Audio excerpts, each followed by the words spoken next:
For joining us. It gives me great pleasure now to bring on board Mr. V Vaidyanathan, Managing Director and CEO of IDFC FIRST Bank. Mr. Vaidyanathan, fantastic to have you back on ET now. Hopes all well with your family, with your loved ones and all your employees. All is great. Thank you.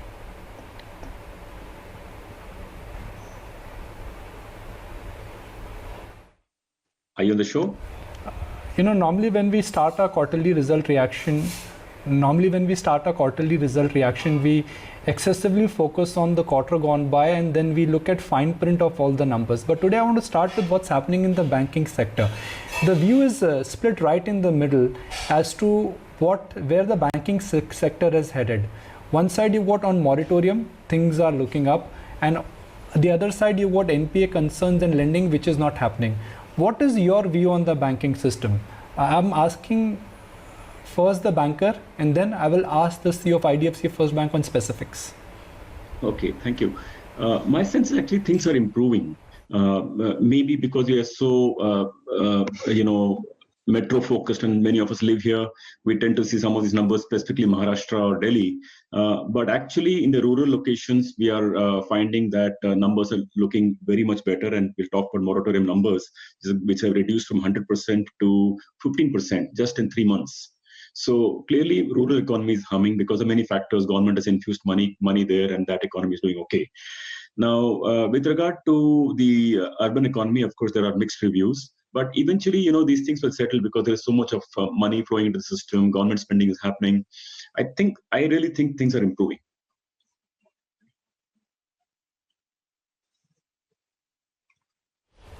Okay, now let's understand the fine print. What you've reported are numbers for the quarter gone by, and some would argue that that is not really relevant. What we need to understand from you is that when will things normalize for your bank? Will it take a quarter? Will it take 2 quarters? When will you start lending again? Or are you likely to follow an approach of protecting your balance sheet and lending less? No, I will share some numbers with you about lending, which is not there in the investor presentation, that level of detail. But since you asked me this level of detail of a question, in April, compared to a normal disbursal numbers on a quarter basis, in April, our disbursal is as good as zero. That is really the month of lockdown and all that. In May, we reached 5% of our normal. In June, we reached 20% of our normal. In July, we reached 30% of our normal. So we are seeing every month after the April, this number is increasing, disbursements are increasing, and that's really good news. I feel that on the retail side now, in the next couple of months, we should start reaching about 60% of what it was in January and February of this year. So that gives you a sense about what's happening on disbursements. So therefore, the book growth, which people were assuming the worst, people thought there's going to be a flat year. Even in the annual report, I wrote out a report saying that it's going to be a lost year. It's not looking like that. Things are actually looking better. I think the disbursements will start picking up. The book will start growing from next quarter onwards, which is important.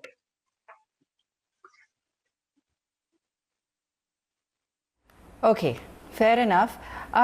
Just to understand, Mr. Vaidyanathan, we've seen a whole host of large banks with 16% plus capital adequacy raising big sums of money as well. Why do you think that is? Does it make you at all nervous, or do you think this is more tapping into an opportunity? And is this a route that perhaps you may also look at some point? No, you answered both answers to the same question very accurately already. It is 2 factors. One is that rightly, like any prudent banker, people are concerned about what is the extent of hit that may come because of COVID and business disruption that has happened. And that impact will actually show in the bank's books in March of 21. It won't show up in this quarter. It won't show up in the next quarter because everybody is in standstill. So people are preparing a little bit for that eventuality. But I think let me say 70% of the reason is because the opportunity is also so strong. Because I do think that a large part of the banking system has gone into coma, and therefore, for the lenders who have the capabilities, who are the skills, and who have the capital, this is going to be an unlimited opportunity for many years and decades to come. I think people are preparing for that opportunity. In our case, for example, when we raised 2,000 crores of equity in last month, our line to the shareholders was, COVID has come, we don't know the impact, this is insurance, we want to keep it safe. That's capital. As we begin to see now, we feel that we may not need to dip into that 2,000 crore as losses to, we don't need it. It appears to us that we will not touch that 2,000 crore in terms of taking anything out of the net worth. So we will use that for growth. So I given you my answer as well as for the industry.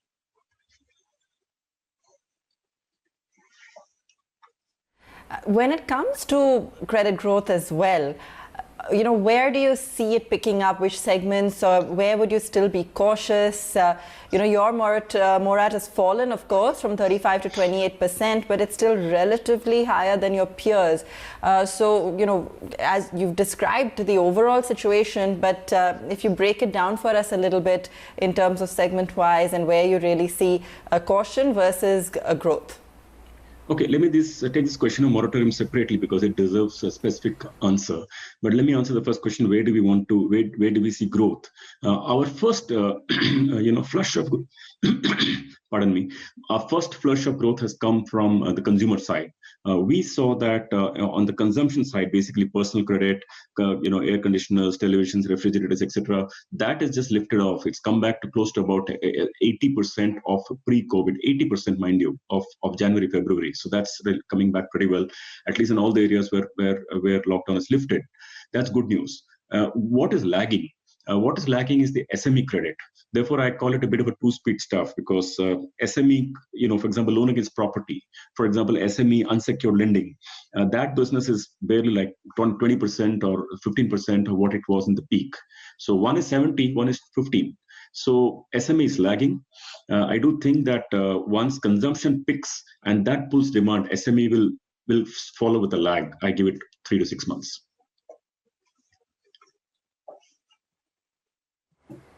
Sure. So, Vaidyanathan, just an extension of what you just said and what Nikunj was trying to ask you earlier as well. Where is it that you're seeing robust, safe opportunity for credit growth, even in the troubled times that we are currently in? And where is it that you would remain extremely cautious whilst lending? SME, on the MSME side, we definitely have to be cautious because they are very badly disrupted. And therefore, it is our responsibility as bankers to be safe there and cautious there.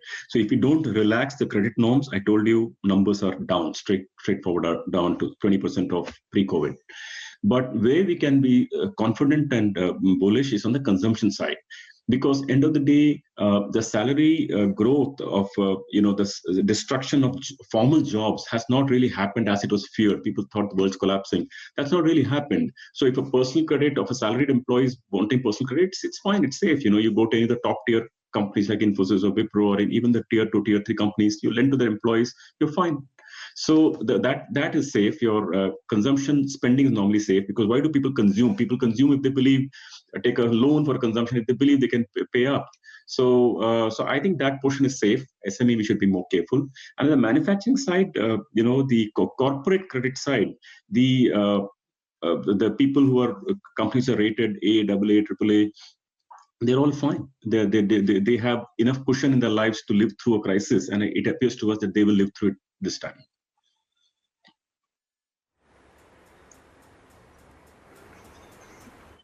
From IDFC Bank when the moratorium will get lifted? Your question is, when will it get lifted? No, what should we expect to hear from you when the moratorium will get lifted? Got it. My apology, I didn't get the question right. Now, we put out last quarter that customers who have availed moratorium from us has been 45%. And we broke it up as follows. We told you that 35% of customers had taken it straight off the bat.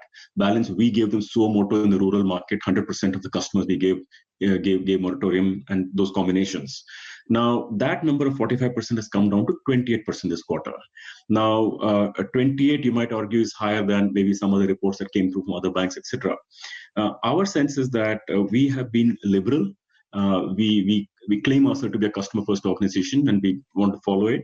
We have genuinely been liberal about customers. We didn't put any frictions in the process. We didn't try to talk them out of it.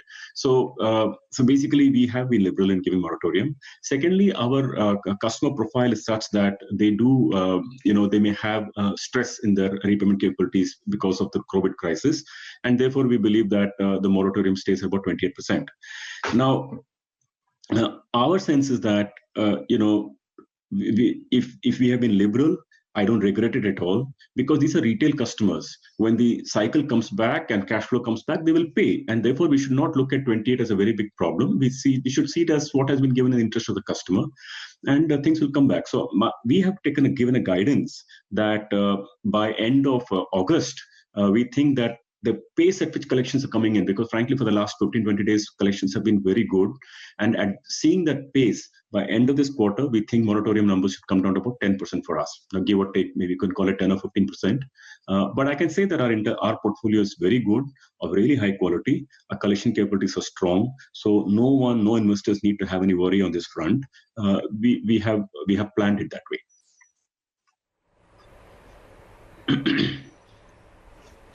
I'm going to quote Mr. Uday Kotak here, and he said the following, that imagine you are in the middle of the sea and you've been caught and you've got trapped in a turbulence. It is important to keep the boat steady, which is keep your balance sheet safe, raise capital, because when you will reach the shore, you will be able to restart again. How far are you away from the shore? See, obviously, Mr. Kotak is a very wise man, and he is what he is, and he's achieved what he's achieved because of his conservatism and his wisdom. I think he's 100% right.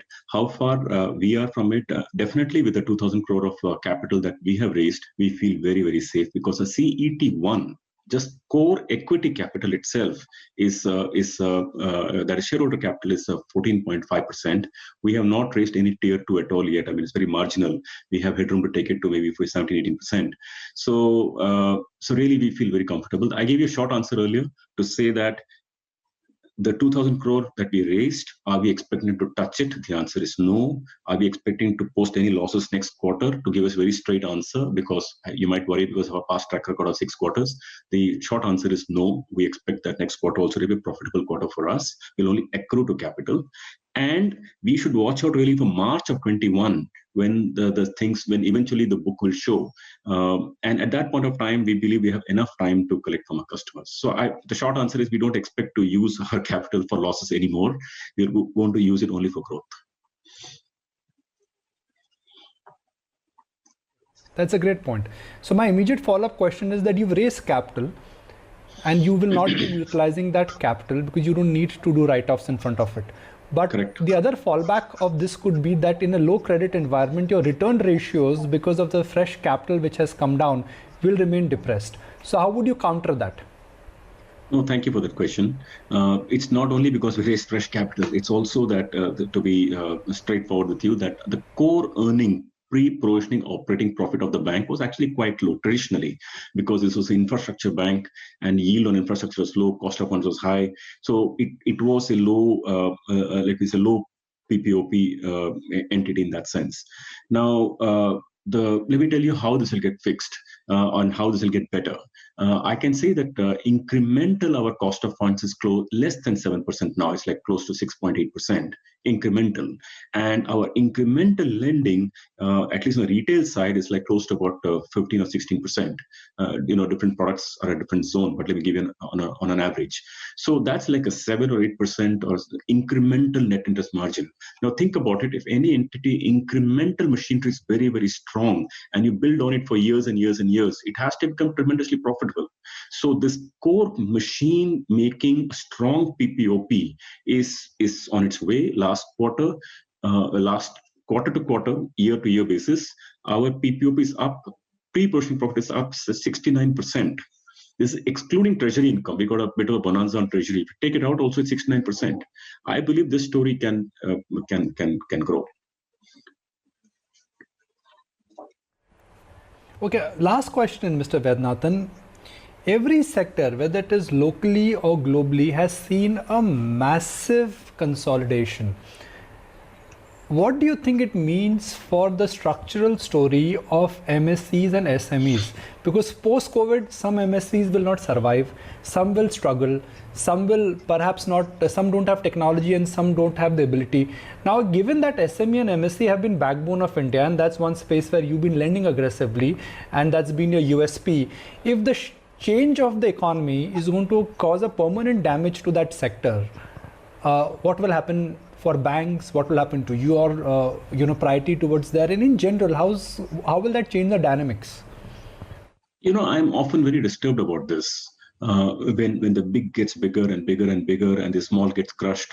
And this has happened, of course, it has happened during this COVID crisis that, larger enterprises with bigger cash cushions could power their way through, and small do get affected. I do think that this is an issue not only for MSMEs, and I if I had a magic wand, I would actually request the government to give special dispensations for the small entrepreneurs, different than what we give for large corporate. For example, I have a differential tax rate for them versus the large. Maybe tax them 5% on their on the corporate income tax, and the large corporates anyway paying only 25. Something to support the small entrepreneur should be there. Now, as far as banks are concerned, my quick answer is that I'm personally not very hot on the concept of banks acquiring other banks and merging and reducing the number of banks in the country. I believe the sources of supply will come down if we did that way. I believe if banks are separate, I don't PSU banks, they have their own, they have their own dynamics and all that. Generally speaking, I would say if banks stay separate, they build on their own capabilities. Each can attend to their own niches and capabilities. I'm more in the fan of having concept of having more banks in the country. I really wish government, RBI puts out maybe 20, 30 more banks, and even to professionals. That's just my view. So just to increase supply and increase newer thoughts, new thinking, new segments, that comes, if you consolidate, you lose all of that. Sure.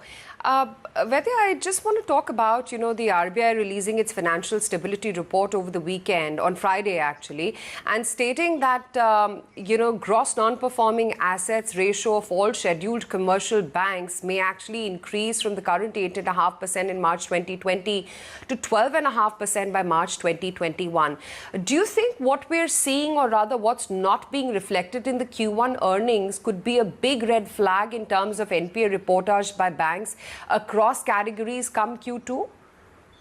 Not Q2, because Q2 also you will not see the problem. Let me just explain the technicality for you. That, as you know, there was a moratorium in March, April, May. Now there's a moratorium in May, June, July, right? So March, April, May, July, August, up to August basically. Now, therefore, there has been no aging. It's all standstill. So you don't see the problem.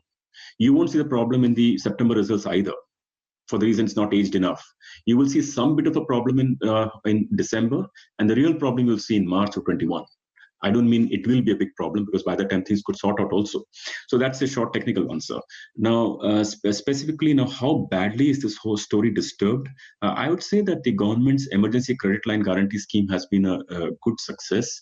We have ourselves been pushing credit to small entrepreneurs through that scheme. And I think RBI has put out an estimate. It may not turn out that way if things pick up before that.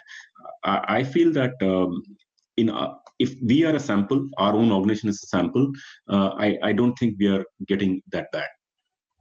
But we are one player in the system. But RBI with its wisdom, if it felt that it could get that bad, they put out some of these are estimate. There are zones of predictions done or projections done. Depends on how quickly economy picks up from there and how much credit is pushed into the system and so on.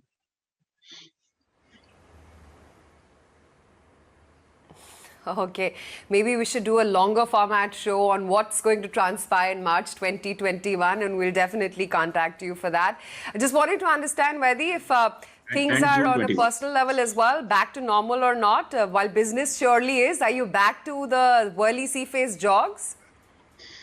Well, whirly sea-face jogs, that answer is yes. But as you know, any merger is just so stressful. So it's been very busy, I think, by everybody. But it's just been fantastic actually for all of us. We are enjoying it, and I can say that if anybody is not working in a bank today, they're missing something. It's just an exciting place. Okay, we'll take you up on that. Thanks as always for taking the time out and joining in today. Thank you.